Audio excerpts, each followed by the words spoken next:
근데 특별히 오늘 시편 3편에 1절보다 그 위에 글씨가 하나 작은 게 적혀 있을 거예요. 여러분 성경에도. 그거를 표제라고 하거든요. 거기 뭐라고 쓰여 있나 한번 같이 읽어보실까요?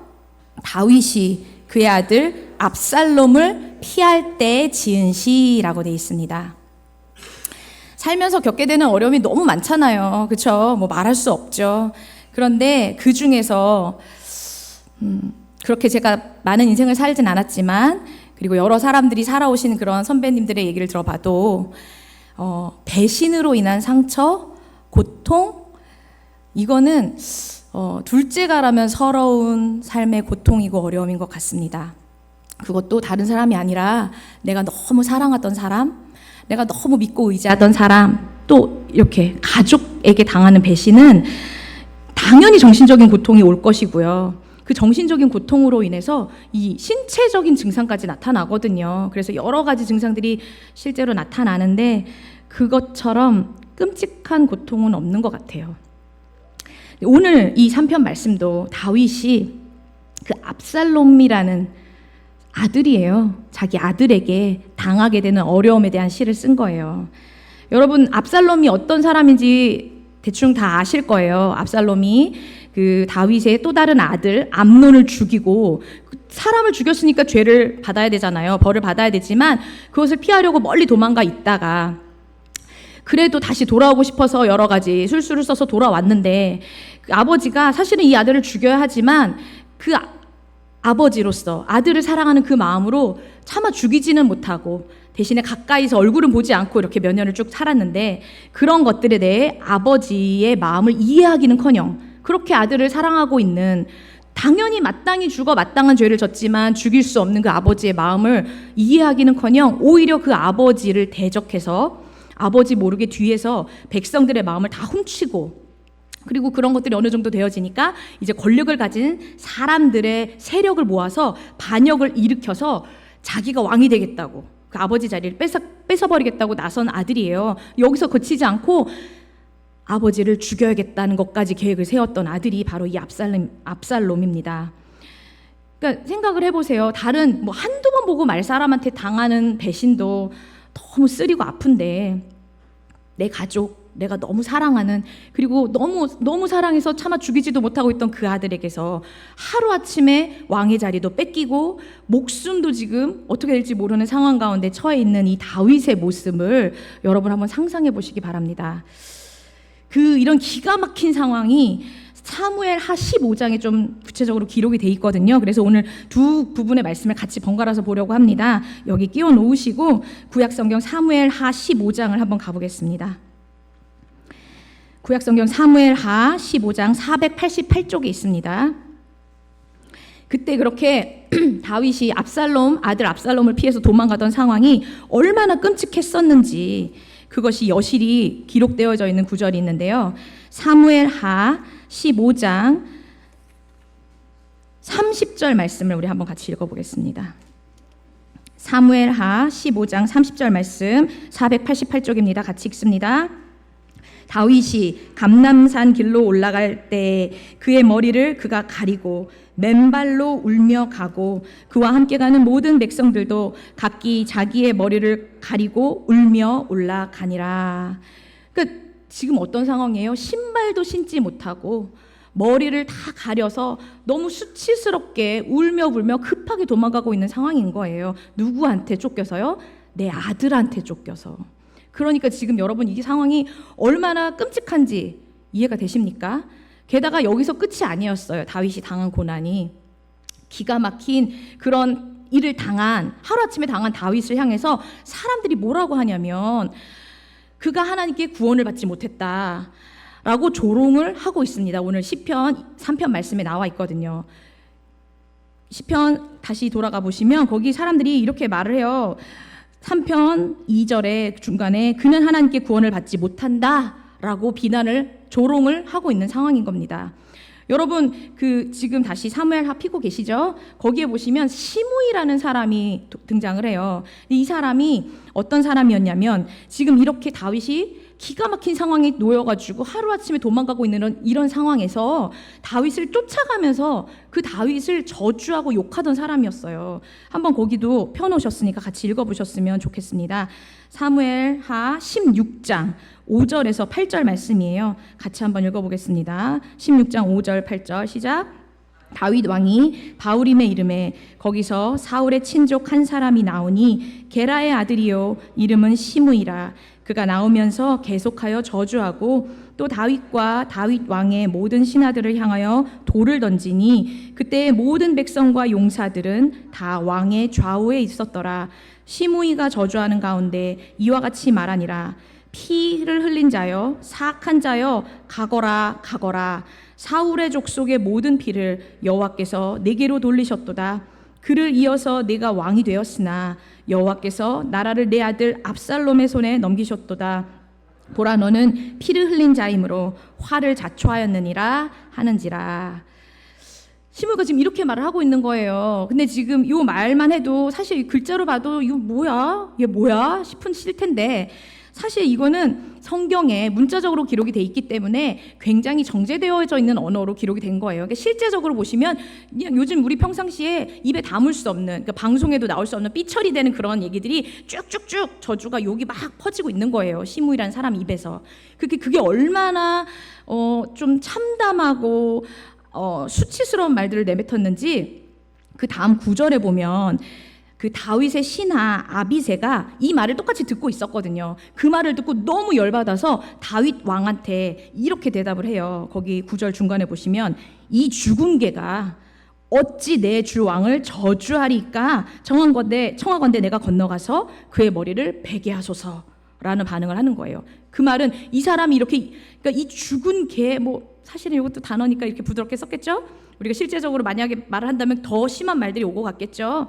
그런 말을 내뱉으면서까지 저 녀석 죽여버리겠다라고 달려든다는 건 지금 다윗 앞에서 다윗 왕을 향해 욕을 하고 있는 그 시므이라는 사람의 그 욕설과 저주가 여러분이 생각하시는 것 이상, 뭘 생각하셔도 그 이상이었다는 사실을 짐작할 수가 있는 거예요. 그러니까 오늘 본문 시편 3편으로 다시 돌아오시면 다윗이 이렇게 말을 하고 있는 거예요. 이런 상황을 당했으니까. 많은 사람들이 나를 대적하여 말하기를 그는 하나님께 구원을 받지 못한다라고요. 그러니까 이거는 그런 말이죠. 다윗 저거 보니까 이제까지 하나님의 사람인 줄 알았는데 이제 보니 그것도 아니었네. 야 저거 아무것도 아니었네. 하나님 버린 사람이었어 라고 손가락질하고 있는 거예요. 비단 시므이만 그랬다는 게 아니에요. 대표격으로 시므이를 기록해 놓고 있는 거죠. 많은 사람들이 계속 둘러쳤다고 하잖아요. 근데 여러분 지금 이런 일을 여러분이 만약 실제적으로 당하셨다고 생각을 해보세요. 너무 속상하죠. 말할 수 없죠. 기가 막히죠.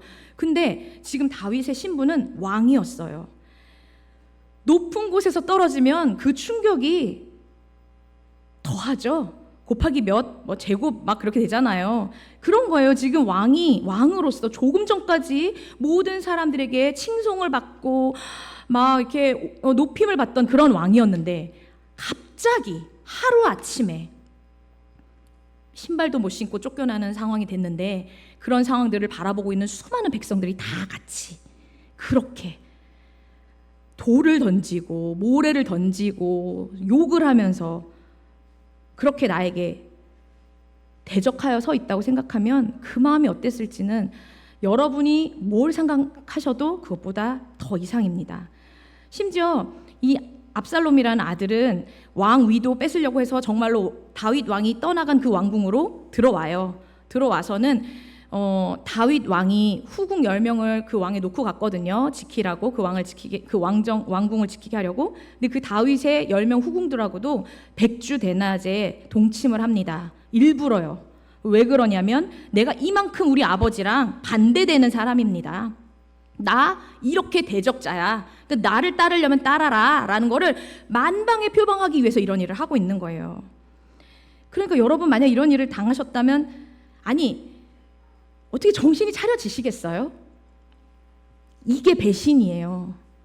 이런 일이 배신이라고요. 그러니까 얼마나 끔찍해요. 우리 인생에서 지금 다윗이 당한 지금 이런 일들 중 어느 하나만 딱 당했어도 마음이 무너지고 어떻게 할 수가 없을 텐데, 다윗은 방금 말한 것처럼 많은 사람들이라는 표현을 반복적으로 3번이나 강조하고 있어요. 그런 말은 지금 이 사람이 당한 고난이 끔찍하다, 말할 수 없이 끔찍하다는 얘기를 하고 있는 거죠. 그런데 시편 3편 3절에 보시면 그 시편의 시인이 여호와의 이름을 부르면서 다시 시를 시작하고 있습니다. 근데 거기 2절과 3절 사이에 보시면 괄호에 뭐가 있죠?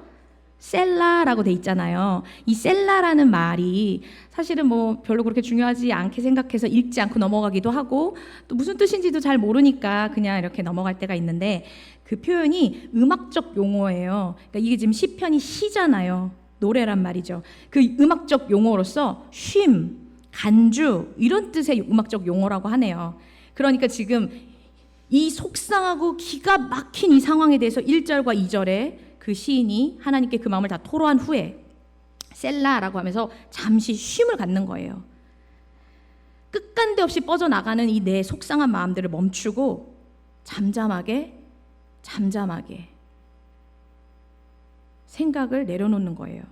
그리고 나서 선택을 한 것이 3절 말씀에 여호와여라는 말로 시작을 하고 있습니다. 그러니까 그는 하나님 앞에 이 모든 문제를 다 가지고 와서 토로하는 걸로 결정을 한 거예요. 실제로 다윗은 방금 전까지 그렇게 막 정말 쌍욕을 하던 시므이 죽이라고 하지 않았어요. 그냥 가만히 놔뒀어도 그 아비새라는 신하가 죽였을 거예요. 그런데 다윗이 일부러 막아섭니다. 우리 사무엘하 16장 다시 가보실까요? 사무엘하 16장 10절에서 12절 거기를 한번 읽어보시면 다윗의 마음을 알 수 있습니다. 페이지 489쪽입니다. 10절 시작. 왕이 이르되 스루야의 아들들아, 내가 너희와 무슨 상관이 있느냐? 그가 저주하는 것은 여호와께서 그에게 다윗을 저주하라 하심이니 내가 어찌 그리하였느냐 할 자가 누구겠느냐 하고, 또 다윗이 아비새와 모든 신하들에게 이르되 내 몸에서 난 아들도 내 생명을 해하려 하거든 하물며 이 베냐민 사람이랴. 여호와께서 그에게 명령하신 것이니 그가 저주하게 내버려 두라. 혹시 여호와께서 나의 원통함을 감찰하시리니 오늘 그 저주 때문에 여호와께서 선으로 내게 갚아 주시리라. 아멘. 어떻게 이렇게 반응할 수가 있을까요? 아무리 다윗이 지금 아들한테 쫓겨서 맨발로 도망가고 있다고 해도 사실 시므이 하나 정도는 충분히 죽이고도 남을 힘이 여전히 있거든요. 그런데 다윗은 그렇게 하지 않은 거예요. 왜 그랬냐면 아무리 상황이 끔찍하고 내 마음이 갈기갈기 찢어졌어도 다윗은 하나님과의 관계를 놓치지 않았기 때문인 거예요. 3절에 우리 시편 말씀으로 다시 돌아와서 보시면 3절에 여호와여 주는 나의 방패시오라고 하나님을 부르고 있어요. 그러니까 지금 너무 어려운 상황이에요. 그러니까 숨이 꼴깍꼴깍 넘어갈 것 같은 그런 상황에도 그는 여전히 하나님 앞에 있다라는 것을 기억하고 있는 거예요. 그리고 그분의 이름을 의지해서 부르고 있는 거죠. 그런데 그가 부르고 있는 지금 여호와여라는 이 부름은 여러분 잘 아셔야 하는 것이 세상에 수많은 신들 중에 하나를 부르는 것처럼, 혹은 내가 어려운 일을 당했을 때 마치 비나이다 비나이다 뭐 하늘의 신이든 땅의 신이든 제발 누구든 제발 좀 나 좀 도와주세요라고 부르는 것 같은, 그냥 저기 멀리 하늘에 계시는 어떤 전지전능하신 신적인 존재를 부르는 게 아니에요. 그걸 어떻게 알 수 있냐면 그 여호와여라고 한 그 다음에 나오는 뭐라고 나오죠? 주는이라는 호칭이 나오죠. 이 주는이라는 호칭이 원어에서 보면 당신을 호칭하는 2인칭의 호칭이에요. 영어로 말하면 you가 되겠죠. 언제 2인칭의 호칭으로 이야기를 합니까? 지금 그 대상이 나와 마주보고 가까이에 있을 때 부를 수 있는 거잖아요. 저기 멀리 있는 사람을 부를 땐 그렇게 부를 수가 없죠. 사람과 사람 간에도 가까이에 지금 내 앞에서 말하고 있고 관계하고 있고 이런 사람에게 당신이라는 표현을 쓰는 건데, 지금 다윗이 그렇게 하나님을 붙잡고 있다는 거예요. 저기 멀리 하늘나라 높은 곳에 계셔서 그냥 이 불쌍한 인생을 좀 한번 굽어 살펴주세요 라고 말하는 식으로 하나님 부른 게 아니라는 겁니다. 제가 요번에 제자훈련원 있었거든요, 월화수. 그때 제가 말씀을 나누는 시간이 있었는데, 그때 제가 했던 말이 하나가 굉장히 이슈가 돼가지고 3일 내내 그것이 계속 다른 분들한테도 쓰임을 당했어요. 근데 이 말이거든요. 하나님을 믿는다는 건 religion이 아니고 relationship이다. 즉 하나님을 믿는 건 종교가 아니라는 거예요. 저기 저 멀리 있는 어떤 신적인 존재에게 비나이다 나 좀 도와주세요라고 하는 그런 게 아니라 relationship, 관계라는 거죠. 그러니까 이 관계가 얼마나 친밀한가, 내가 얼마나 이 앞에 계신 나의 주님과 가까운가, 이것이 내가 어떤 기가 막힌 상황을 만났을 때 대처하게 되는 삶의 태도와 자세를 결정하게 된다는 거죠. 그게 하나님을 믿는 거죠. 그러니까 울어도 그분 안에서 울고 소리를 질러도 그분 안에서 소리를 지르게 되는 거예요. 그런 사람은, 그렇게 하나님과의 관계가 형성된 사람은 그냥 저기 멀리 주여 주여 하는 그런 주여가 아니라 진짜 나하고 나의 앞에서 지금 바로 앞에 있는 이 존재로서. 그러니까 4절에 보세요. 내가 나의 목소리로 여호와께 부르짖으니 그의 성산에서 응답하시는도다. 그러니까 그렇게 하나님께 가까이 나아가는 사람, 울며 불며 내 모든 이 속에 있는 상황을 다 토해내는 사람은 하나님이 반드시 그 사람한테 응답해 주신다는 거죠. 반드시 대답해 주신다는 얘기예요. 근데 그게 바로 그 자리가 예배의 자리라는 겁니다. 이 성산이라는 말은 거룩한 하나님의 산이라는 뜻이에요. 즉 하나님의 예배 처소를 말하는 거죠. 근데 그렇게 내 상한 마음을 그대로 이 관계성 속에 있는 하나님께 토로하며 나아가는 사람, 그 사람이 상한 심령으로 부르짖는 그 자리를 하나님은 예배의 자리로 보시고 그 자리에서 응답해 주신다는 거죠. 저희가 이렇게 시간을 정하고 장소를 정해서 이렇게 멋지게 옷을 깨끗이 차려 입으시고 앉아 드리는 것도 예배지만 어느 곳에서든지 내가 여기저기서 터져 맞아 울고 있을 그 자리에서도 그냥 그대로 있는 모습 그대로 하나님한테 나아가면 그 자리가 예배의 자리가 되는 것이고 분명히 하나님은 그 자리에서 응답하신다는 얘기를 하고 있는 겁니다. 그렇게 하나님께 부르짖고 가까이 나아가는 사람을 하나님이 어떻게 지켜주시는지 거기 3절에 나와 있습니다. 주님은 우리의 방패가 되어주시고 영광이 되어주시고 내 머리를 들어주신다고 나와 있죠. 방패는 언제 쓰는 거예요? 우리 주일학교 친구들 방패 언제 써요? 전쟁할 때 적들이 공격해오는 칼, 화살 이거 다 막아낼 때 쓰는 거잖아요. 그렇죠? 내가 지금 아무리 엄청 멋진 칼을 가지고 있어요. 완전 이 세상에서 최고의 칼이에요. 근데 아무리 이런 훌륭한 도구가 있어도 지금 나에게 당장 날아오고 있는 이 불 화살을 하나도 막아내지 못한다면 이 칼 쓰지도 못하고 죽는 거예요. 그렇죠? 만약 그 방패가 있긴 있어도 내 몸을 다 가릴 수 없거나 혹은 너무 그냥 허접한 것들이라면 있으나 마나한 방패겠죠. 그런데 누가 우리의 방패가 되어주신다고 오늘 말하고 있는 거예요? 여호와 하나님이 예레미야 33장 2절 말씀을 인용해서 말하자면 이를 행하시는 여호와, 그것을 만들어 성취하시는 여호와가 내 방패가 되어주신다면 뭐가 겁나겠어요? 사람도 생각을 해보세요. 우리 사람 관계에서도 그냥 유명한 사람 한 명만 알아도 어깨에 힘 들어가잖아요. 뭔가 어려운 일을 당했을 때 뭔가 좀 힘 세고 돈 있고 막 권력 있는 사람 한 명만 알아도 내 편에 서 있는 사람 한 명만 있어도 내가 막 든든하잖아요. 근데 하물며 천지 만물을 지으신 하나님이 내 방패가 내 쉴드가 되어주신다는데 말하면 뭐 하겠어요. 이제 더 이상 게임 끝난 거죠. 그죠? 그리고 여기서 그러니까 그분이 계시기 때문에 그 주님께 영광을 올려드릴 수 있는 것이고 그분이 이제 내 머리를 들어주신다라는 마지막 표현이 있는데 그건 뭐냐면 법적인 용어예요. 여러분 법적인 용어 언제 써요? 죄가 있는 사람이 판결을 받으려고 섰을 때 그 사람이 막 이렇게 저렇게 다 보니 죄가 없다. 이 사람 이전의 지위로 복귀될 수 있다라고 선포해 주는 게 머리를 든다는 말이에요. 그러니까 지금 아무리 세상 사람들이 나를 사방으로 우겨싼다고 해도 온 우주 만물 천지를 창조하신 여호와 하나님이 모든 공격에서 나를 막아주시고 보호해주시고 게다가 내 모든 억울함, 고소된 것, 고발된 것을 다 없이 해주신다니까 이것만큼 든든한 게 어디 있겠어요. 그러니 세상에 더 이상 두려움이 없겠죠. 그러니 세상에 어떤 기가 막힌 상황이 문제가 되겠냐고요.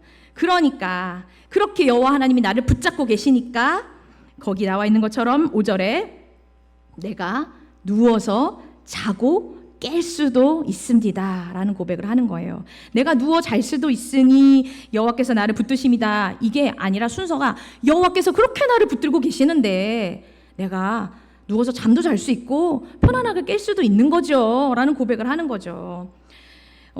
주님과의 친밀한 관계가 없는 자, 그런 사람은 나로 꽉 찬 사람이겠죠. 그럼 나로 꽉 찬 이런 사람을 성경은 악인이라고 표현합니다. 근데 잠언 28장 1절에 보면 악인은 쫓아오는 자가 없어도 도망한대요. 쫓아오는 자가 없어도 두려우니까, 방패가 없으니까 두려워 떠는 거죠. 그리고 하나님 시편 127편에도 사랑하는 자에게 잠을 주신다고 했잖아요. 그렇게 하나님이 보호하시는 사랑하는 자에게는 어떤 상황과 환경이 와도 코 골고 잠을 잘 수 있는 은혜를 허락해 주시는 겁니다. 그러니까 여기 시편 시인이 6절과 같이 고백할 수 있는 거죠. 우리 6절 말씀 같이 읽어보겠습니다. 시작.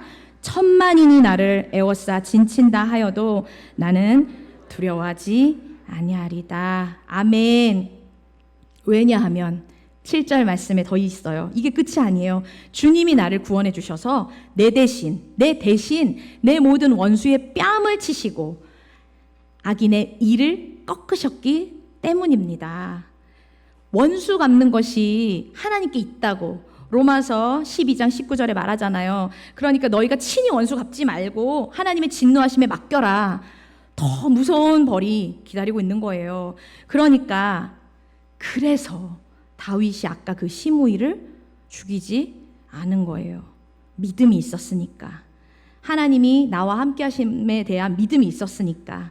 그리고 공의로우신 하나님의 일하심을 정말 신뢰하니까 내 원통함이 풀어지는 것조차, 내 이 속상함이 지금 풀어지지 않는 이 모든 문제조차 그냥 다 맡겨버릴 수 있는 믿음이 다윗에게 있었던 것입니다. 8절 말씀과 같이 구원은 오직 하나님께만 있습니다. 나를 죽이실 수도 있는 분, 그리고 내가 지금 바로 이 코앞에 죽음이 닥쳐와가지고 숨이 꼴깍꼴깍 넘어가는 그런 상황에서도 오직 여호와 하나님, 그리고 그의 아들 구원자 예수 그리스도, 그리고 지금도 내 안에 내주하고 계시는 성령님만이 유일한 구원이 되십니다. 아멘. 그분 안에서만 참된 복이 나올 수가 있는 거예요. 왜냐하면 그분 자체가 복이시니까요. 그죠? 그러니까 그분 옆에 딱 붙어 있으면, 찰싹 붙어 있으면, 그래서 그분과 아주 친밀한 관계가 이어져 간다면 지금 이 다윗이 경험하고 있는 것 같은, 아니면 이것보다 더한 그 어떤 기가 막힐 만큼의 답답하고 답이 안 나오는 문제들을 만나시게 되더라도, 그런 숨이 안 쉬어지는 배신, 상상할 수 없는 수치를 여러분 당하게 되시게 되더라도 그 복 자체이신 우리 하나님을 방패로 삼아서 붙들고 사시면 그분이 여러분을 지켜주실 것이고, 그분이 결국 내 머리를 들어서 내 모든 원통함을 다 해결해 주실 것입니다. 아멘. 근데 이렇게 여러분, 이제 제가 오늘 설교 제목이 배신과 수치를 당했을 때라고 정했어요. 근데 여러분 살아가면서 사실 수많은 선택을 많이 하면서 살잖아요, 우리가. 근데 그럼 여러분은 이런 배신과 수치를 당했을 때 어떤 선택을 하시겠어요? 오늘 이 시인은, 시편의 이 다윗은 하나님을 선택하는 선택을 한 거예요. 어떤 선택을 하냐에 따라서 결과가 완전히 달라지겠죠.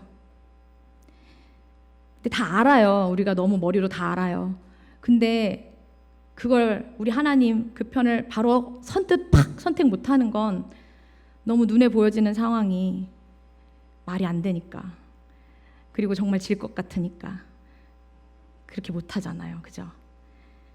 사실 제가 이렇게 서서 말씀을 준비하면서 설교를 하지만 여전히 저도 순간순간 어렵고 두렵고 떨리는 마음들 여전히 있어요. 마음이 무너진 순간도 여전히 있고요.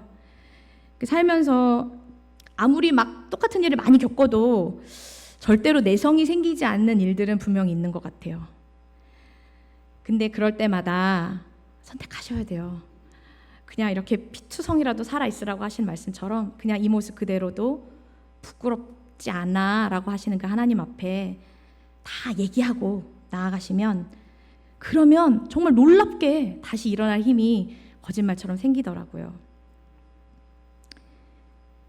제가 이 설교를 준비하면서 마무리 이제 끝났거든요. 갑자기 찬양이 하나가 떠오르더라고요. 제가 어렸을 때 많이 불렀던 찬양인데 제목도 모르겠고 악보도 없어요. 근데 그 찬양이 항상 저희가 힘들 때마다, 그리고 이렇게 마음이 놓쳐져서 하나님을 붙잡지 못할 것 같은 순간마다 네, 그렇게 떠오르고 부르게 되던 찬양이어서 가르쳐 드리려고요. 들어보세요.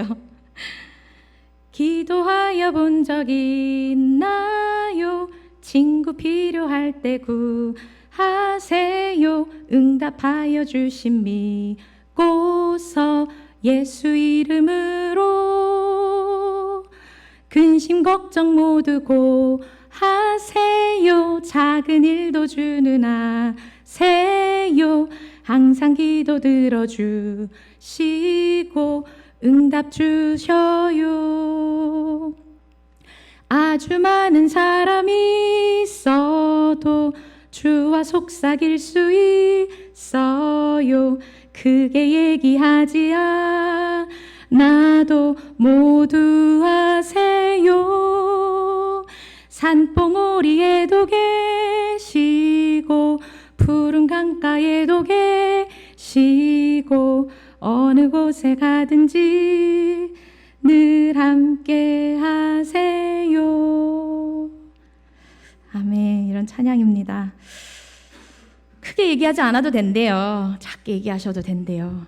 그렇게 그 주님을 꼭 붙잡고 사시면 방금 시편 기자가 고백한 것처럼 천만인이 둘러싸도, 아니 수천만 백만 명이 다 둘러친다고 해도 이미 십자가에서 승리하신 예수님과 함께해서 함께 싸워서 모든 배신과 수치를 당하게 되는 그 순간에도 여러분도 주님과 함께 참된 승리를 맛보시면서 씩씩하게 끝까지 하나님과 동행하며 살 수 있으실 겁니다. 아멘. 네, 기도하시겠습니다.